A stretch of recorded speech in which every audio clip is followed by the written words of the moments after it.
Politique publique, la réflexion politique. Pour ce nouveau numéro de Politique publique, aujourd'hui nous recevons M. Hubert Mwandou, avec qui nous allons réfléchir sur la situation au pays. Politique publique, la réflexion politique.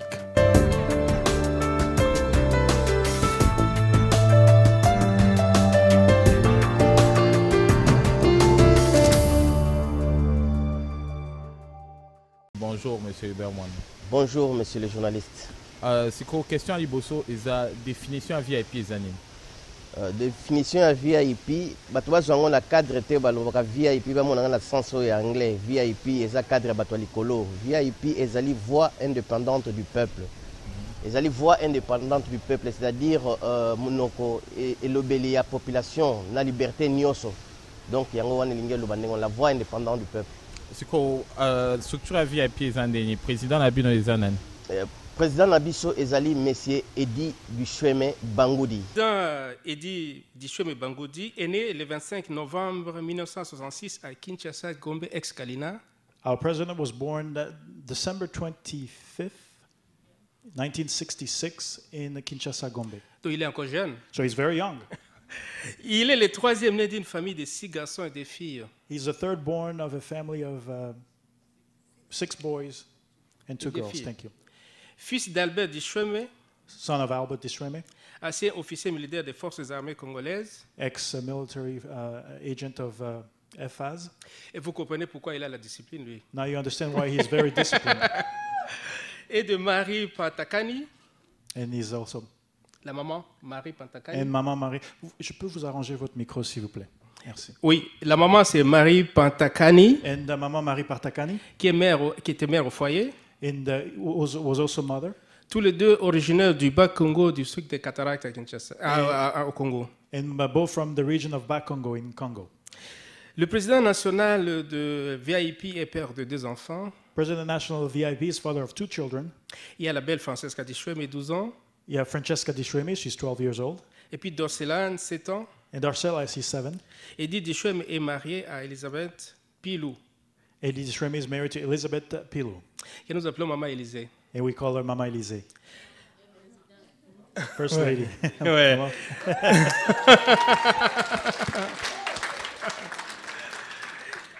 Monsieur Eddy a fait ses études primaires et les débuts de secondaire au collège Boboto à Kinshasa. C'est une grande école à Kinshasa. Mr. Eddie went to college at Boboto in Kinshasa. Il il partira ensuite au collège Notre-Dame de Mbanzamboma Then he went to College of Notre Dame in Banzangoma. afin de poursuivre ses études secondaires, section littéraire, latin, philo. And he continued his studies in languages. Et il revient encore une fois au collège Boboto, Then he comes back again to College Boboto, et où il décrochera son diplôme d'État avec une courte escale à l'Institut Cardinal Malula. and he got his diploma and also went to the high school Cardinal Malula. Il va alors s'envoler pour les États-Unis ici, Then he went to the United States afin de suivre ses études d'ingénieur électronicien. as he followed his studies as an electronics engineer. Il décrochera alors son diplôme AA en génie électrique And he will get his diploma in electronics engineering à Miami-Dade Community College, in Miami Gates Community College, et ensuite son diplôme de BS en génie électrique in his bachelor's in electronics à l'Université internationale de Floride. at the International University of Florida. Il est aussi certifié en gestion d'entreprise He's also certified in business management. et certifié par Microsoft dans He's also- l'ingénierie des systèmes. He's also certified as a systems engineer at Microsoft Systems Engineer. Son parcours professionnel est diversifié. His professional life is very diversified. Il a commencé sa carrière professionnelle trop jeune, à 25 ans. He started his professional career at 25 years old. Et il est déjà gestionnaire d'entreprise. À 25 ans, il était déjà gestionnaire d'entreprise. And at 25, he was already a manager of many different businesses. Il a eu à gérer plusieurs sièges de compagnies entre Key West et West Palm Beach en Floride. And he was manager of a Key West company in West Palm Beach, Florida. Après 3 ans, il retourne dans le secteur des sciences comme directeur de technologie And he comes back in 3 years later as director of technology dans une des premières compagnies américaines de télécommunications spécialisées dans la téléphonie prépayée. in a telecommunication company specialized in prepaid. Dans la même telecommunication. période, il travaille comme consultant à Lockheed Martin He also worked suis with francophone. Lockheed Martin, which is, as you know, Lockheed Martin, with Delton Internet and American Telnet. and American Telnet as well. Il décide ensuite de se lancer dans les sciences en nuances médicales. And he continues on in the medical sciences, Il commence d'abord comme programmeur d'exploitation des données dans Paxton Medical, and he started working with Paxton Medical, une compagnie innovatrice dans les ordonnances électroniques. a very innovative company in the electronics data transfer.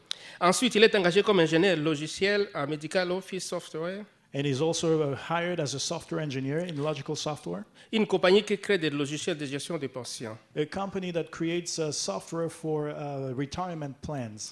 Après 2 ans, au regard de son meilleur rendement, il est promu directeur de technologie, ensuite directeur d'opération. And Eddie Dishremi became a director of technology and operations director. 3 ans après, il devient vice-président et l'un des 2 officiers de compagnie. And 3 years later, he becomes vice president and an officer of the company. Et aujourd'hui, il est vice-président à Augusta Enterprise Healthcare Software, And today, is the president at Augusta Enterprise Healthcare. une société qui développe les logiciels de santé électronique. It's a company that develops software that manages medical data. Un Congolais abotami na Congo asali étude na ye na Lisanga na Kinshasa et aye kosilisa awa na étranger asisi na étranger et puis azali vice-président ya entreprise moko ya monene awa na kati ya États-Unis. Ok, et puis sikoyo siège à VIP eza wapi? Siège na biso bokolanda ngo na bilili toza na siège ezali na avenue Boboma na Kinshasa na Kingasani ya suka na Chango numéro 1. Sokozwi na boulevard Lumumba osali ondire ozomata na aéroport ekomona siège na biso ezali wana na immeuble oyo ezali na nzela ya aéroport avenue Boboma numéro 1 na Chango. Voilà. Ok, sikoyo est-ce que besoin ba représentation à mamoka misusu? La question wana ndeko ekozala surprise mpona yebisa yo tozali représenter na monde entier.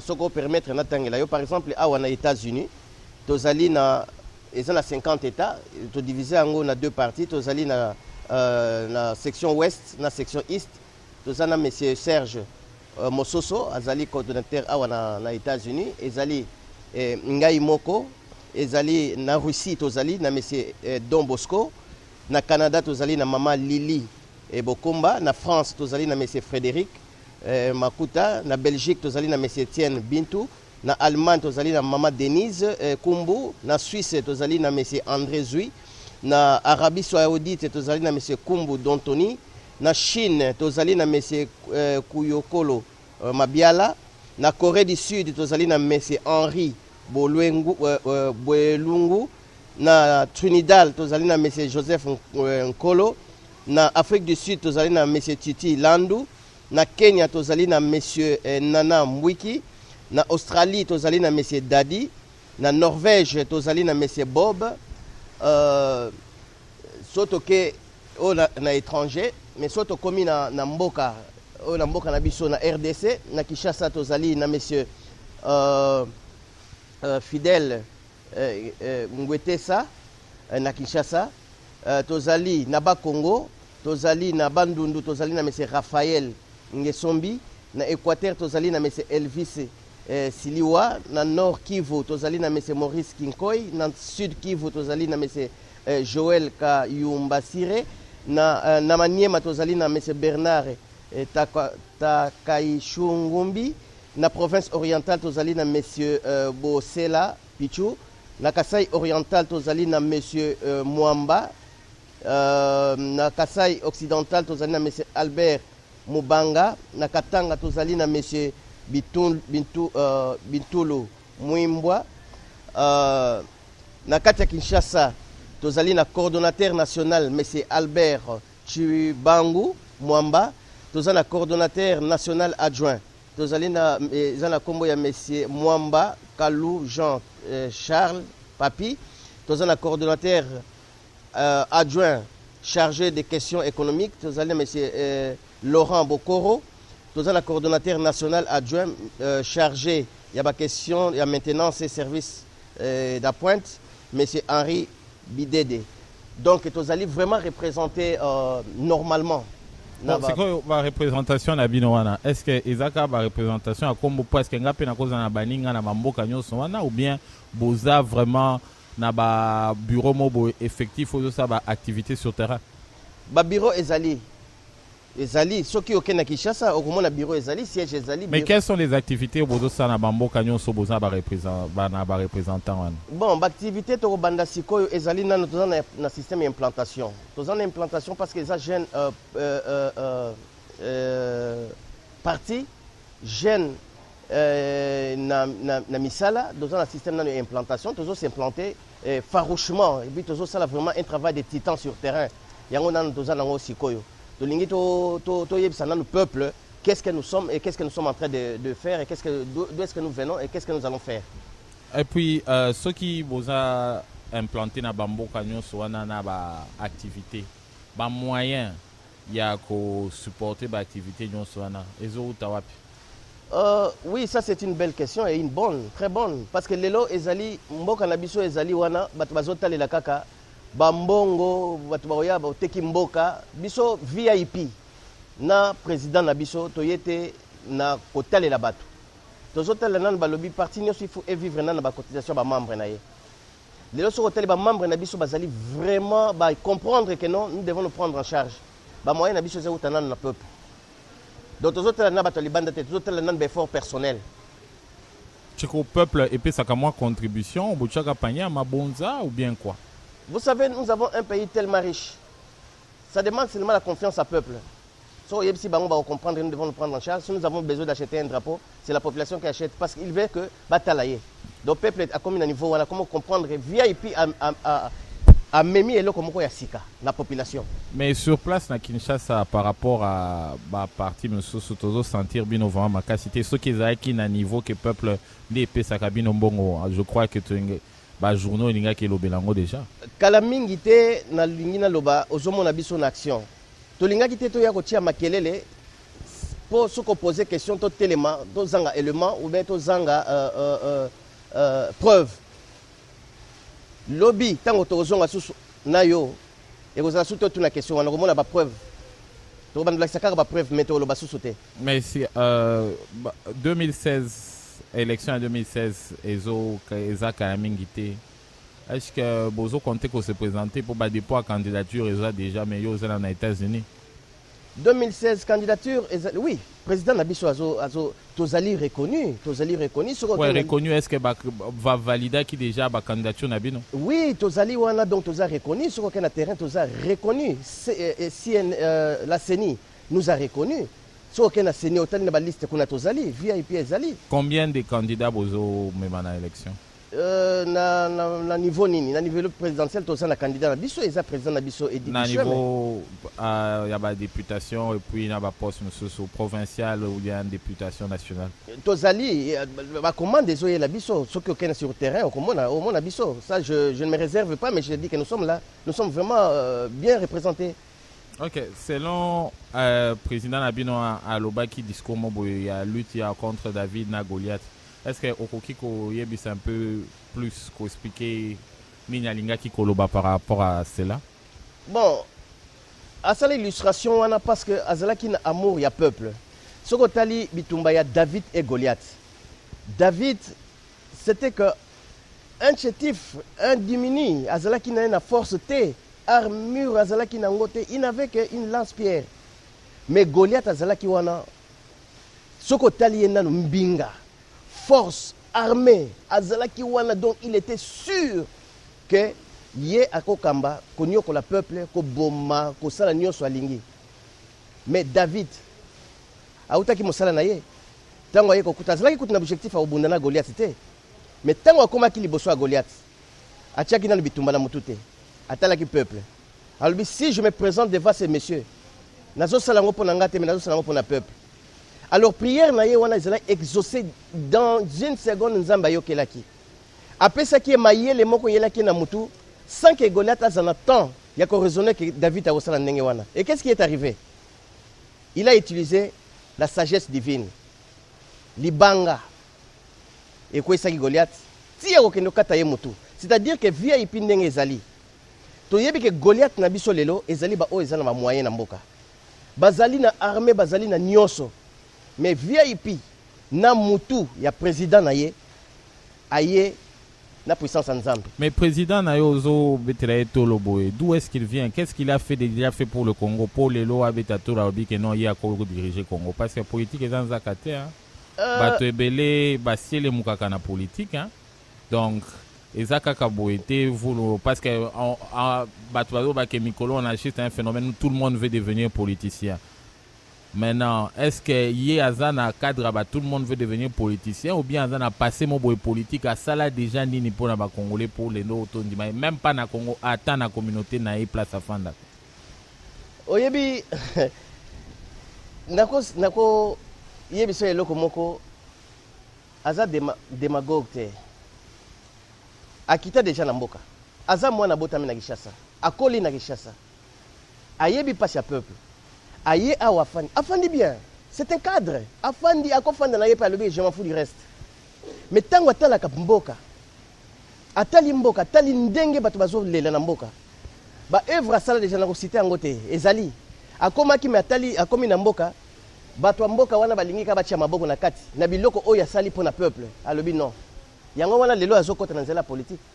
Yango wana kota na nzela politique. Azate ke mutu moko donc a parachuté ndenge wana. Donc oyo nde première expérience na politique. Expérience na ye politique. Ya liboso. Ya liboso. Ndenge bakengo bayaka 50 ans, est-ce qu'il y a une expérience?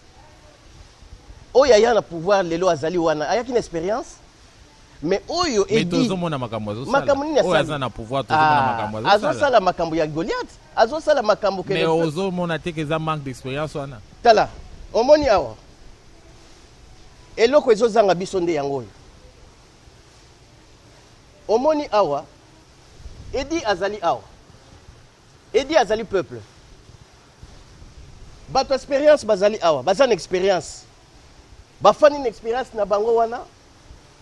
Yako dicté. Yako sala balobi que nous sommes là et nous restons, nous sommes là. Peuple azali awa, VIP. Boyo kanga bien. Soki kaka awa, biso to lobi que non, to comprendre puissance na biso. Biso awa to comprendre peuple à comprendre force na biso. To longwe awa bakosani. Awa, il va tomber. Et ce qui a kwea au kwea na moto. Voilà pourquoi Zomona il commence à faire naître ba négociation ma solo to kutana to solo là pour azoye ba kene soka solo lete bato ba longwe awa ye kota kwei.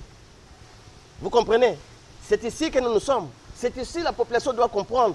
C'est ici où VIP ezali. Yango wana ndeko nanga nazo yebisa yo. Population, boyeba ke force eza na peuple. Force ezali na mutute. L'homme viendra avec l'argent. Il viendra avec la peau de l'agneau. Mais nakati azali agneau te azali ndoki. Nakati azali nkoi. Nakati azali wana alingi aya ko tourmenter bino. Il va vous donner tout ce que vous allez demander aujourd'hui. Pas tout. Il va vous donner un tricot. Il va vous donner un sac de riz. Mais demain, on va souffrir sous. Mais, monsieur Hubert, est-ce que vous osez douter que Edi Aza totalement capable? Le président Abino Edi Aza totalement capable. S'il est capable, est-ce qu'on peut s'amener aujourd'hui, se dire capable de diriger un pays alors qu'on n'a jamais dirigé 50-100 personnes? Mon cher, être aux États-Unis, être responsable d'une grande entreprise au Bamindele Batiki Leo Maboko. Il faut pas, ce n'est pas donné à tout le monde. Hein? Ce n'est pas donné à tout le monde. Mais aujourd'hui, je vous dis, il est le vice-président. Vice-président, il y a entreprise où il y a tali, matériel, où il y a hôpitaux, où on a les États-Unis. Et il tient la vie de combien des Américains en main. Ceux qui ont commis à niveau wana. Et ceux qui ont moni bamindele baza simanaye bazo pesa yembote na maboko. Ce n'est pas n'importe qui. Hein? Tu assistes à un cadre belé, il y a Afrique, Bazonga Kuna, il y a Poto, Africain belé, Baza occupé de grande fonction, na Poto, Bazonga Kuna, mais foufou. Hein? Et ça dépend de la mentalité. Ça dépend, il y a conscience na yo. Ça dépend, il y a vocation na yo. Ça dépend, il y a place au koleli. Et dit, il y a un soda. François Mwamba, Azaï qui est bien installé dans Paris. Ce n'est pas, je ne fais pas la comparaison. Je ne fais pas la comparaison de François Mwamba. Moi, je connais François Mwamba par les noms, mais moi, je connais Edi Dichoué, mais par les actes. Ok, les actes que beaucoup de gens attendent des preuves pour Oui. la commune, parce que... oui, Là, mais j'ai même ma main à couper, j'ai dit, je les connais par les actes. ok, tu passer à la prochaine question.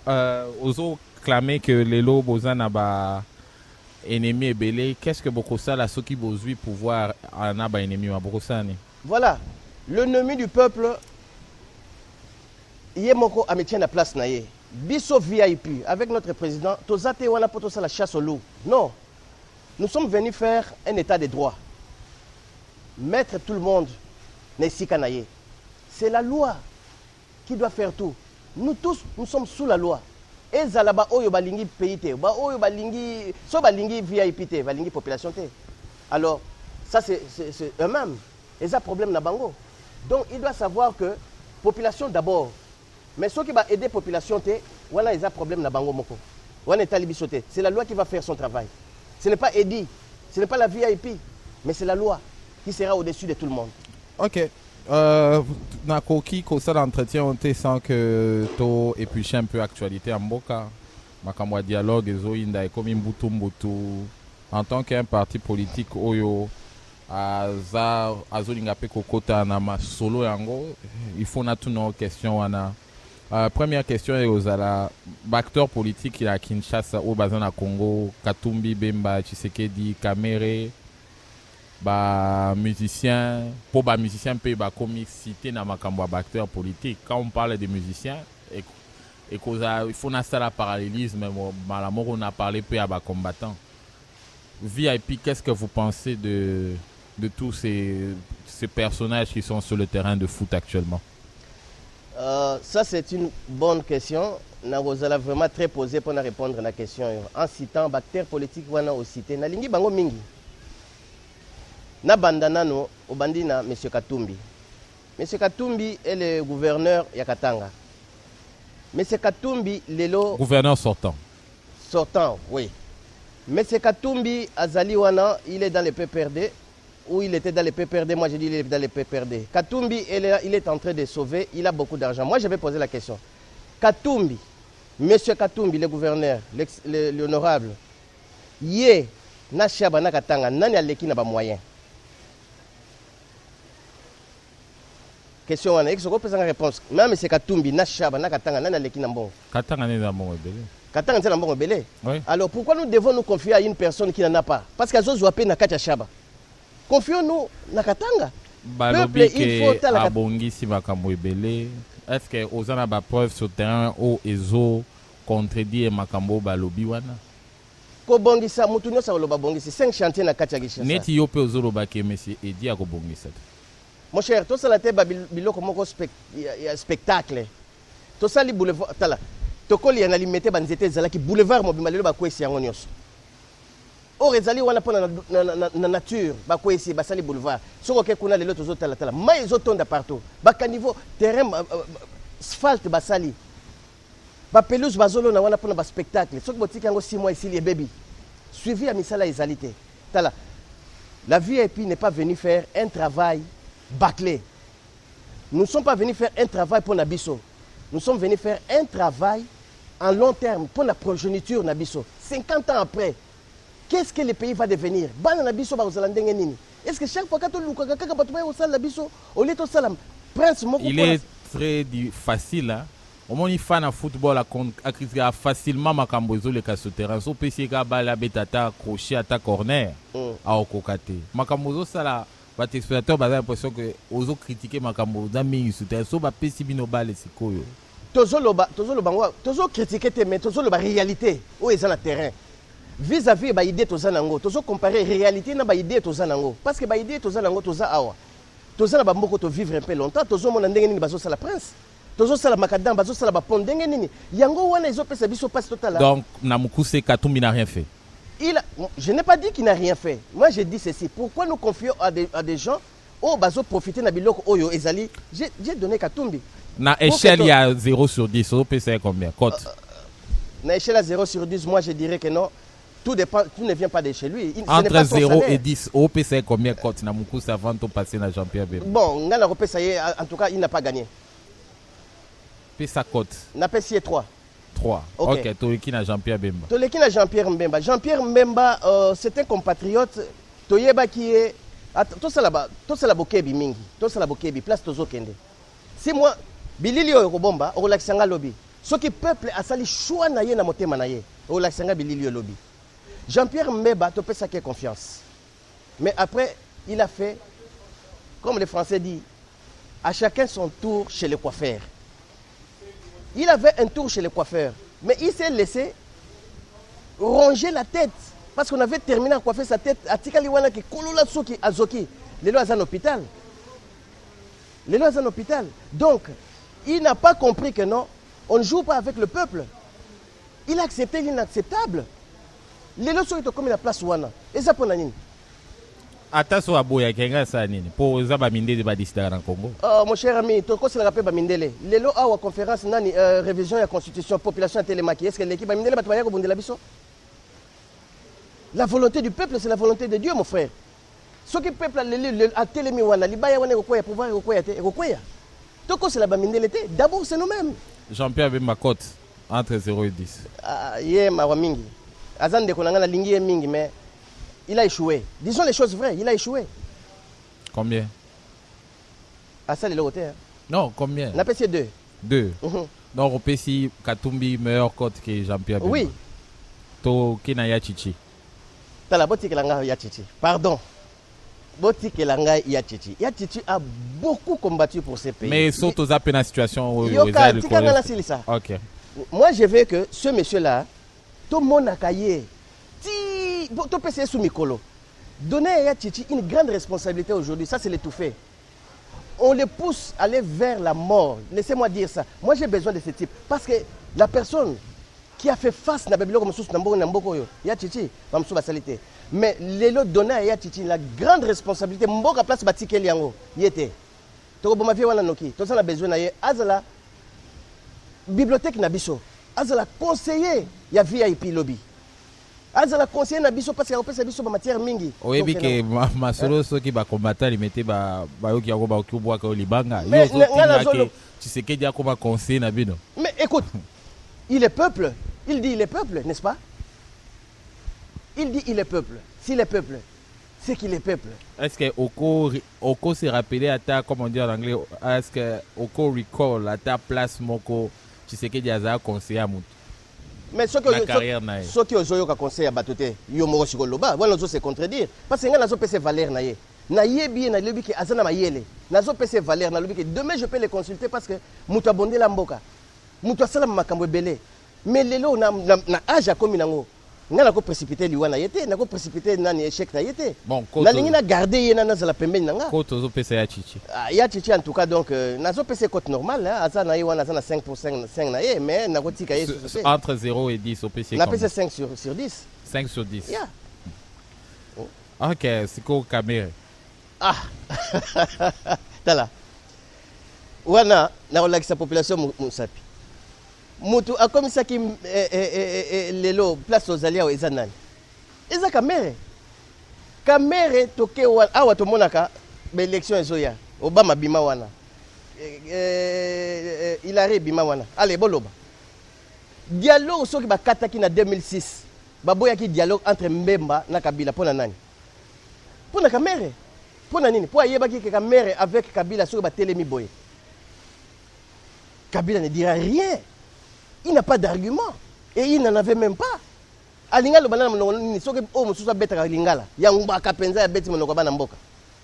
Alinga lo ba monoko ni. Maintenant na itufaki biloko nyonso wana. Eza kamere. A fait lalisi batu ba pongi, ba comprendre te. Lelo oyo. Kamere mais yé moko wana siso aboyaki ba dialogue, lelo aza ko ndima dialogue. Mais dit ça c'est jouer de nous. Non mais bazo boya ka dialogue. Mais nana tala ba jé bazo beta na lelo bazo boya ka dialogue. Bon, pour la biso pe yango to boy dialogue yango to moni tina lango te. Bon, sikoyo to kamera cote na de entre 0 et 10 on peut si combien? Yé nazo pesa ta cote moko te. Donc 0. En tout cas nazo ignorer écoute. On peut c'est 0. Nazo pesa 0. Parce qu'il est dans les PPRD, il fait des jeux que la population doit comprendre. Bon, les musiciens et les combattants, pour tout photo qui n'est pas un ba musicien, bande konanga wana nazana elengi na bango. Nazo sepela na bango mingi. Soki natangi ba kombo na bango ba Kofi, ba Wera, ba JB, oyo nyonso manda fali mpumpa fere o batika biso kenda vraiment amna bango se reposer en paix et loko ezo pesanga pasi bazo utiliser bandeko na biso wana tala. Est-ce que au mona awa musicien qui no senga pouvoir bon jamais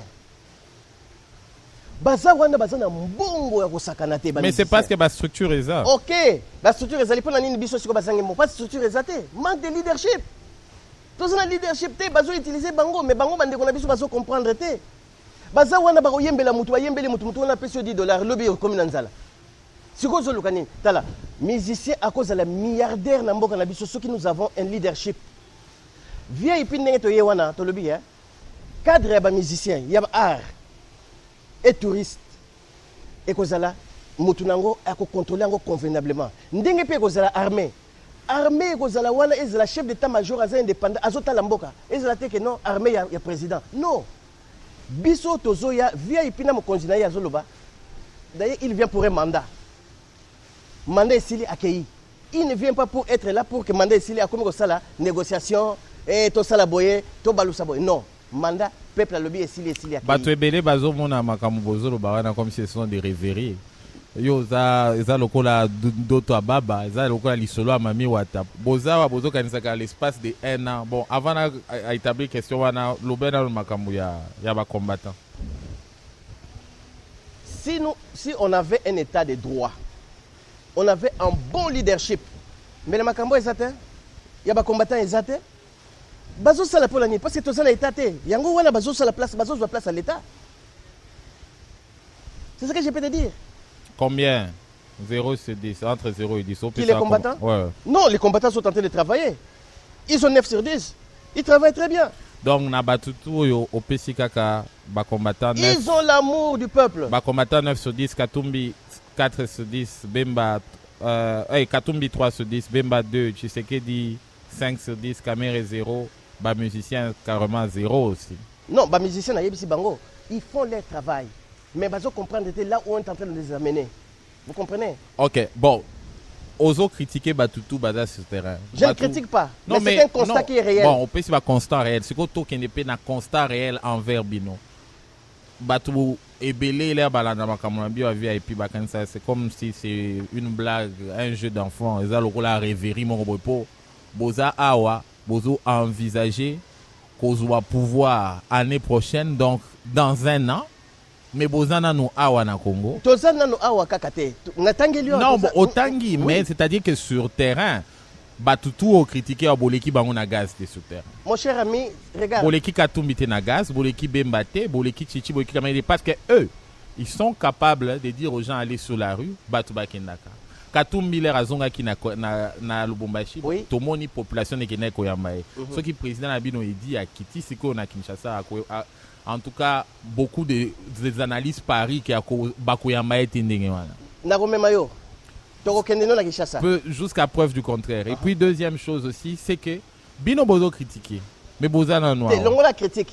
Tozo analysé. Bon, Bozo analysé. Ok. Bozo analysé, mais Bozo en tant que politicien. Et Bozo, que non, Biso Tozo doit pouvoir. En l'espace de 10 mois, 11 mois, 12 mois, pour tout ça, en 2015. Qu'est-ce qui va faire que Bino bozonga siko na mboka ou bien botonga leadership moboye en l'espace de 11 mois, 12 mois, oyo ekoleka, oyo batutu basala ba 30 ans, 40 ans, ba 10 ans, ba 15 ans, bazo tonga bino na 10 mois. Votre tonga nini oyo ekoleka bango po batu ba pona bino na place na bango. Batongi nini?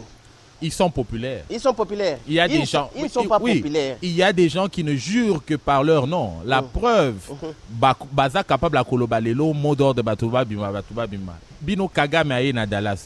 Est-ce que Bolobi a un mot d'ordre Batuba Batiki Bakayou Bakei? Ozo Loba, yango na lingina lobate. Tu vois, on est en train d'amadouer la population. Population azali wana donc bazo manipuler. Tu vois ici. Omoni oyo. Omoni awa. Les corbeaux et les renards. Et ça fable qui est une école primaire. Population Azaliwana, nous avons tout. Nous avons la richesse entre nos mains. Tout est là. La population. Tozali kolo. Tozanango nyoso wana. Mais qu'est-ce qui arrive? Le pouvoir est là. Il est en train de négocier. Allah qui pour soi-même, là. Vous savez, je vais vous donner ceci, je vais faire ça, je vais vous construire. Nous n'avons pas un discours à dire aux gens que nous allons vous donner les tricots. Non. Nous n'allons pas dire aux gens que venez te repérer Sabino Sakialoso. Non. Mais répondre à une question Nangai. Oui. Stratégie Nabino Zanini pour Bostala Makam plus populaire que Bato Batonga leadership pendant des dizaines de lustres. Pendant des dizaines d'années de lustre, Binobo Tongango en l'espace de 1 an. Mais Batouba pour Nabino, stratégie Nabino Zanini. Qu'est-ce que vous allez dire que les gens n'ont pas encore dit au Congo? Nous allons emmener un langage qui est tout autre. D'abord la corruption. Il y a un lobby. Nous n'allons pas corrompre les gens pour venir dire que venez, nous allons vous donner. Nous allons apprendre aux gens à pêcher et non pas, on va leur donner des poissons. On ne va pas construire ces gens-là. Ils ont construit sur le sable. Ils ont construit pouvoir. Beaucoup ça ni pour Botonga leadership. Pour président Nabino et dit à comment na tête na ba sondage. Na ba sondage. Aujourd'hui, si tu vas dans les sondages, tolingité, hein? Nous ne venons pas comme des tonneaux vides. Totia makele les makasi sans preuve. Tokoya lentement. Hier, tu n'avais pas entendu parler de VIP.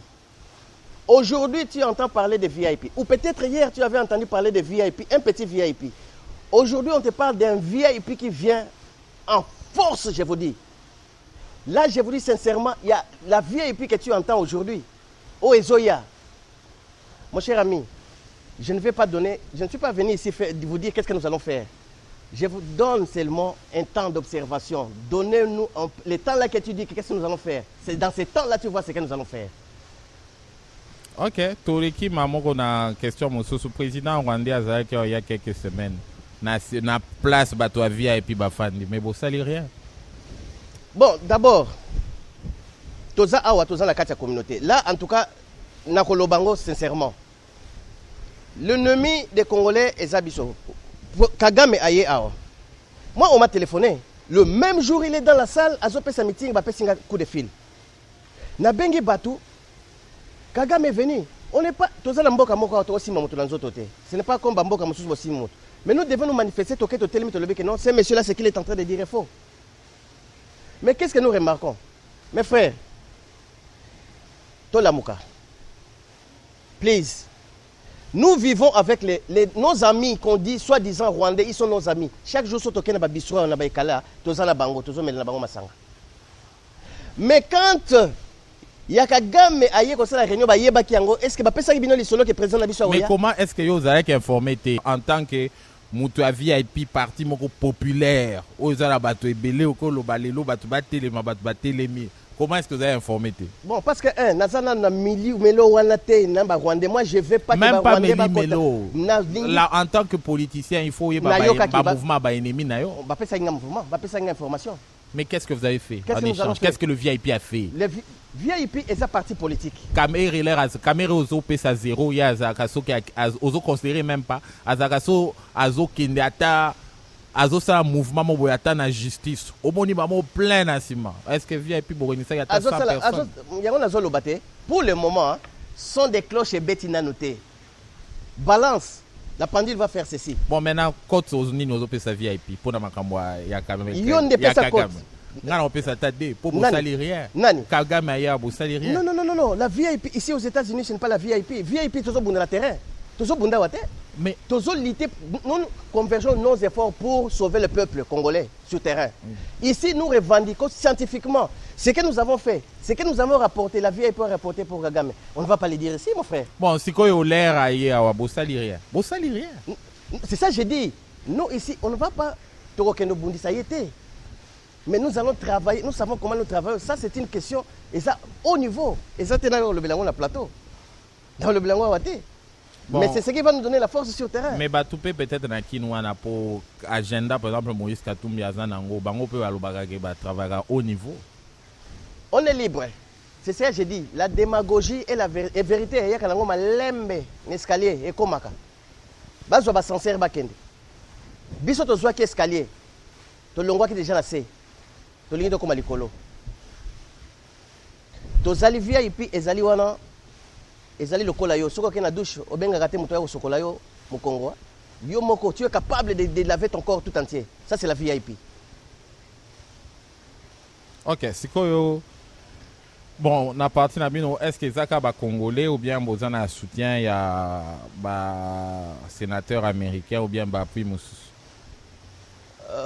Lelo na osepela mingi soki omoni par exemple bamindele ndenge batondi na kati ya VIP ozomona wana so otali na beleli basorti tozalaki awa bamindele batondi. Ça, ce sont les gens qui tendent la main vers Edi parce que bamoni ba œuvre mwana wana saleli bango œuvre nini mon cher zela tozo kende tozo ya il a travaillé moi j'ai dit sur le plan administratif ici aux États-Unis et on a benga œuvre oyo ba pese responsabilité à monene nazo benga grand œuvre awa. Alors Freddy Matungulo bazaki na Banque mondiale wana responsabilité ba azape candidat yo moko lobi yango yo moko lobi yango eza mutu na mutazoya mais tout ça na match na terrain. C'est ça. Mais qu'est-ce que Edi a de plus na ba candidat mususu? De plus.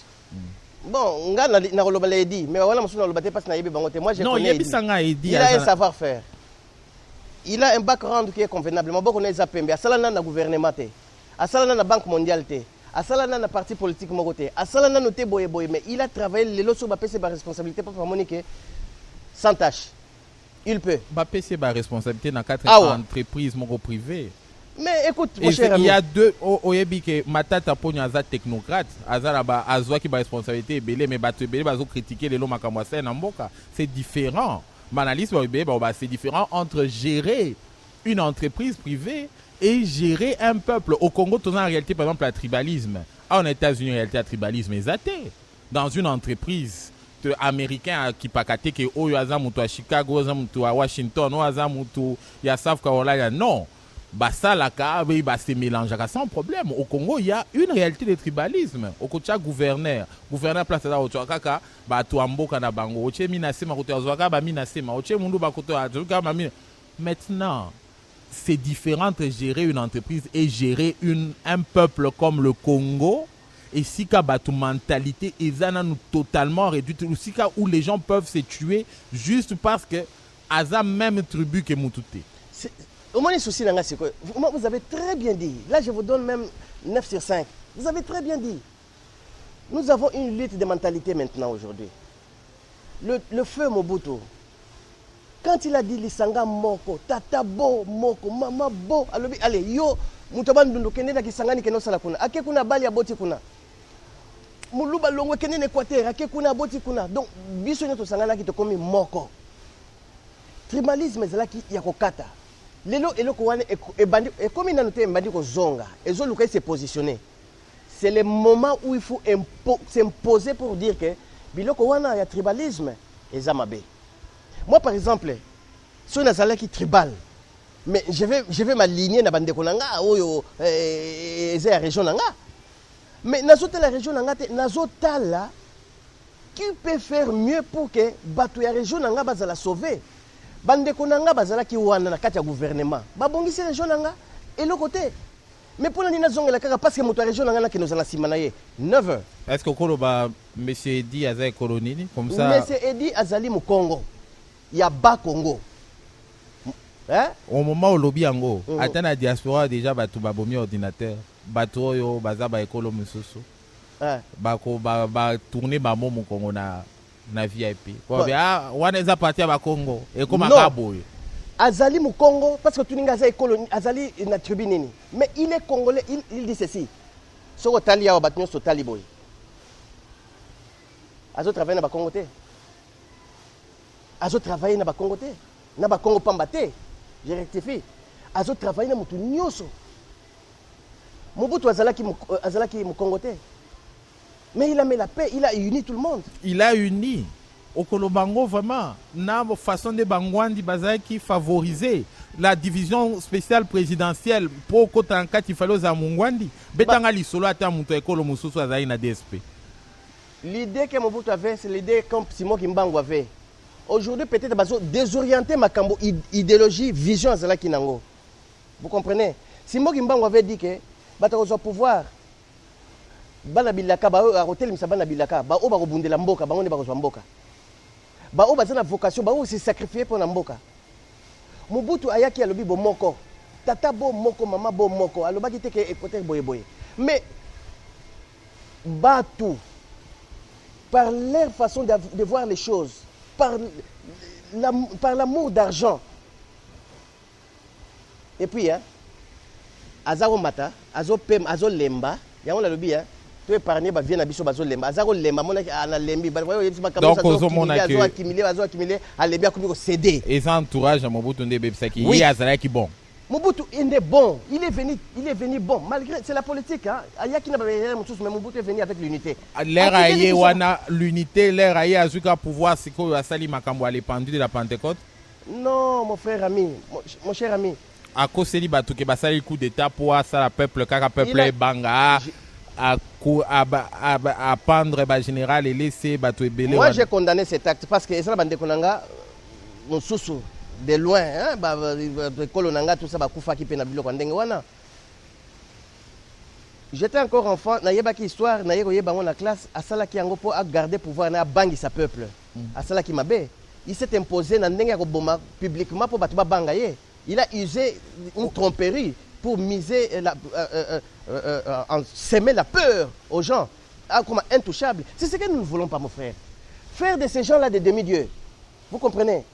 Faire aujourd'hui que Katumbi c'est un demi-dieu. Faire aujourd'hui que Tshisekedi c'est un demi-dieu. Nazolo Bapé Kamere, Nazolo Bapé Mbemba, Nazolo Bapé Mobutu. Mais oyo ezaka mutu azana ebonga engi balongwa mon cher ami toi musala ozo salawa soki mboka ebongi o luka biso so wate biso ne sona tozonga mboka non mais tozo luka tozonga mboka na biso tozo luka te to fanda wa to sala ce que nous faisons ici tu vas voir un professeur de l'université qui est dans les warehouse il vient ici parce qu'il n'a pas encore eu l'intégration akena warehouse que nous kuta na bana oyo bazala ki pe bana classe na yete ko commence à jouer avec lui. Mais c'est une période d'intégration. Ah, yango wana. Période d'intégration, mais ça fait mal. C'est la période d'intégration.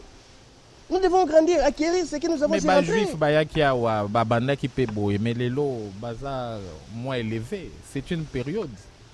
Azo s'intégrer, mais souka ko bongi sama kamo. Souka mais souka c'est la charge belé au monde pe atikalika wana na yebi natangi ba kombote na yebi mamuso bazalia wa un bon français. Un bon savoir-faire. Mais il est là. Yango nezo pesa bino kanda po ba obi mikolo na poto mutu ba ake mukozo musaba nyoko lia komi combattant. Yango nezo pesa bino ko kanda mbala moko. Attention, ne touchez pas à ce point là. Tout combattant n'est pas un sauvage. Un combattant n'est pas illettré. Un combattant bon. Nayebi sio bien. Manque de leadership yango wana ba combattant ba telemi. Et ba combattant wana je peux dire mon ami qui Ali ba Mutumosi tout le monde qui sont là.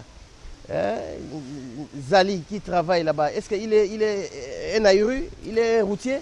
C'est quelqu'un qui raisonne. Avant aussi ça, actualité c'est une question. Ba combattant be ba komi ozonga na Congo en parlant de la Rex Kazadi ba combattant sous Afrique sur ba ozonga na Congo pour ba postuler. Ozo analyser comment makambo wana. Na repère sur exemple, il y a mon ami Serge Ouello. A sauté là qui Kagame awa. J'ai causé avec Serge Ouello. On ne s'est jamais vu, mais on cause au téléphone. Rex Kazadi, on a causé une ou deux fois. Mon frère, tout ça la BRT, hein, tout hypothéqué. Savoir faire Nabiso, na amour, tant Nabiso n'y a surtout ça, pour tout fondre le peuple, moutou, tout amoindrir en pour na volonté moko éphémère, pour na pouvoir moko eza déjà. Na dérive. Et ça bien ou bien ça mabé des bazozonga comme. Bazozonga et ça bien mais bazozonga pour na nini? Pour aller soutenir les dialogues, pour aller soutenir les pouvoirs en place. Quand c'est pour cela. Alors pourquoi ils ont fait ça? Donc bakosaki nani? Ils ont trompé qui? Et là on a trouvé mabé na dialogue. Pour ceux qui sont la question on avait un peu ça dire. Na dialogue, mon cher ami, on va dialoguer quoi et on va dialoguer avec qui? Avec Kabila. Dialoguer quoi? Trouver un terrain d'attente pour que Mboka ait une liboso. Pourquoi en 2011 Bandima qui a voté? À chaque jour suffit sa peine, donc il faut... Bon, la peine de maintenant, nous savons que ce dialogue n'a pas d'importance. Pourquoi? Parce que les mandats, ils viennent dialoguer pour aller au troisième mandat. Écoute,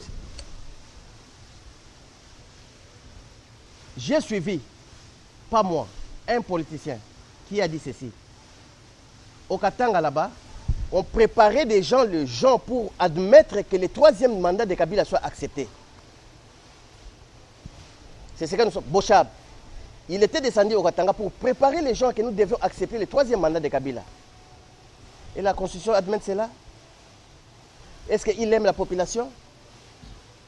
Pourquoi il doit bringer le troisième mandat? Pourquoi il ne peut pas rester dire que Nassali n'a pas de mais bokene na dialogue wana ndebo loba non na dialogue. Ce dialogue, ça c'est le glissement au bazoloba. Ça ce n'est pas le dialogue. Ça c'est pour vous dire que nous allons faire ceci. Proposons tout qu'il n'y ait pas vote. Vous allez voter que non. Nous allons prendre le premier ministre. Nous allons faire ceci. Alors, il continue pour faire la transition. Après nous allons faire les élections pour endormir le peuple. Non. Et maintenant alternative nous sommes d'accord kende na ba élection na seni oyo batu ebele ba opposant ebele ba analyste ebele ata Union européenne à l'oba qui que la CENI est un organe qui n'exécute pas bien honnêtement les votes. Batu ba l'oba que c'est CENI à la merci à Kabila. Vous voyez tout revient maintenant la volonté ya nani? Ya biso na yo population. Si nous ne voulons pas, on ne va pas. La population dit aujourd'hui non pour les élections, pour le dialogue, pour la concertation. Et pourquoi un groupe de gens veulent toujours que Baken? Donc, troisième alternative, c'est le peuple Maliban na Batbakoufa. Donc, on a pour Yango. Moi, je ne dis pas que le peuple Batokoufi déjà mingi. Mais je dis aujourd'hui, le peuple se prendre en charge. Non. Place où on a besoin de Mabiso, et ça Yangote. On se prend en charge de ça. Il faut refuser. Qu'on refuse d'accord Maliban. Qu'on refuse, bon, il y a plusieurs manières. Il y a plusieurs manières de dire non.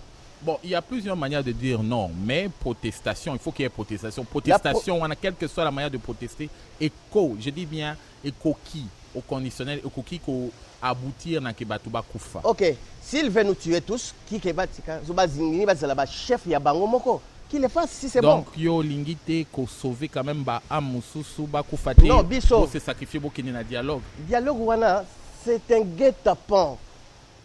Il n'y a pas de dialogue, mais c'est un guet-apens. On ne va pas à la chasse avec un habit blanc. Ok? Ça, ce sont des gens qui ont déjà fait tout. Phase A, phase B, soit ok, wana balobi boye, tala toke na phase B. Soit ok na phase B, simili toke na phase C. Pourquoi bakala wana bandimaka dialogue te ba yoni mango lelo? Pourquoi constitution est lobby que notre tika alingi ko tika te? Pourquoi seni wana zolo ba que no bozala indépendant bazala indépendante? Qui cherche la mort de qui? Population. Nani azolinga boma biso? Bango obie biso batolingi to boma parce que biso toza na droit na biso.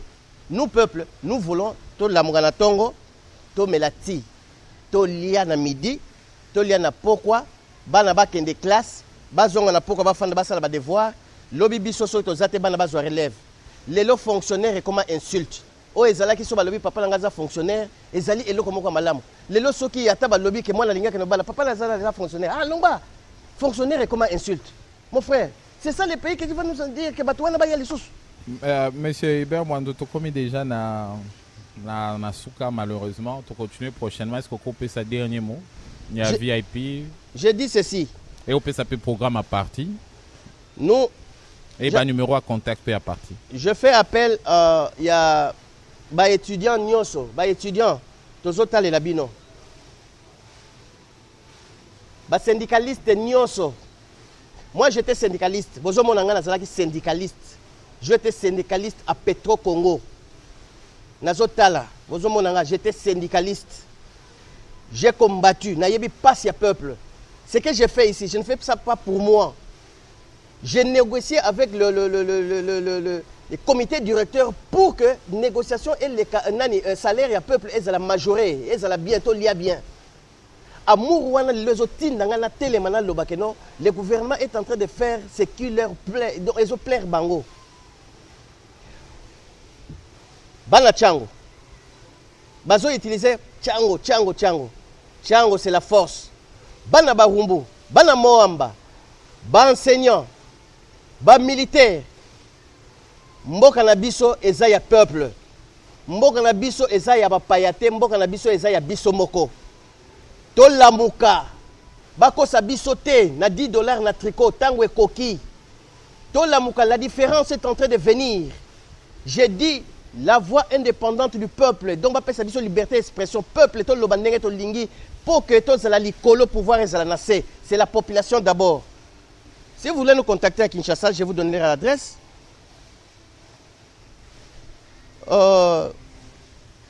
Vous allez voir au 81 055 16 98. Bokomona représentant Nabiso Azaliwana. Au 81 84 95 88 9. Tout ça, na monsieur Laurent Azaliwana. Au Benga na 99 48 52 5. Au Kouta monsieur Henri Azaliwana.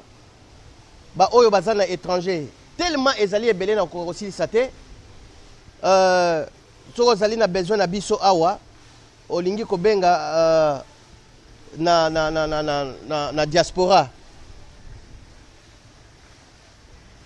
na sisana na Kinshasa okobenga susu na 99 54 63 9 okozwa monsieur Fidèle Azali